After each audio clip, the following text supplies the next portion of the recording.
अधिकांश घरे लेंबू साधारणतः व्यवहृत हुए। केही केही एहाकू पनीपरिबारे मिसेइकी खाती तो आउ केही केही यार सरबत करके पियंती बा केही केही आचार प्रस्तुत करके भी खाती। किंतु आपण माने लेंबू खाई सारला परे यार चोपा को कौन करती। आज आसतु आम लेंबू चोपार बेनिफिट विषय जानिबा। कारण आपण जदि थरे बेनिफिट विषय जानती ना आउ केबे भी आपण लेंबू चोपा को फोपाड़े ना। कारण लेंबू रस आम शरीर पाई बहुत लाभदायक अटे किंतु यार चोपा मध्य कम लाभ। गुड आफ्टरनून आपण समस्त मो तरफ नमस्कार। आशा करछि आपण माने समस्त भलरे थिबे। मु भी भलरे अछि। चलंतु वीडियो आरंभ करबा। किंतु वीडियो आरंभ करबा पूर्वरु जदि आपण मानक भितरु केही जदि आज मो चैनल रे नुआ थांती ताले प्लीज प्रथम चैनल टी सब्सक्राइब कर दियंतु। पाखरे थिबा बेल आइकन को क्लिक करंतु जहाँ फल मो नुआ नुआ वीडियो रो नोटिफिकेशन आपण मानक पाखरे खूब शीघ्र पहुंची जिवो।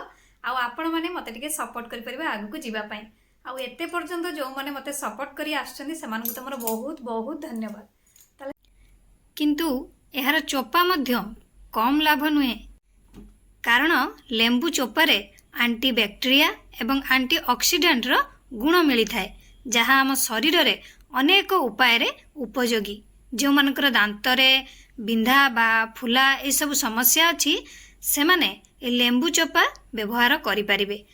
एही लेंबू चोपा अत्यंत लाभदायक दांत पई। एहा व्यतीत चर्म समस्या मध्य दूर करिबारे मध्य एहा बहुत लाभदायक अटे।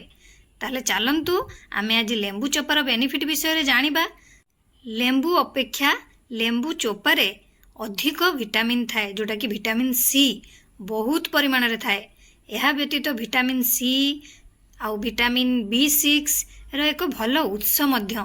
जदि आमे खनिज पदार्थ विषय कहिबा एथिरे iron calcium zinc phosphorus magnesium प्रचुर परिमाण रे थाए। सेमती ये हृदय पई बहुत भल। कारण लेंबू चोपारे विटामिन सी भल परिमाण रे मिली थाए। हृदय रोगी पई यह अत्यंत लाभदायक अटे। कारण यह रक्त को पतला करि थाए जहाँ हृदय अवरोध इत्यादि समस्या को दूर करि थाए। आशा करछि आपण मानकु वीडियोटी भल लागिथिबो। मु ताले रखुछि पुणी देखाबो नेक्स्ट वीडियो रे। किंतु आपण माने please like comment share subscribe करिया पे भूलिबेनी। मते ताले विदाय दियंतु। नमस्कार।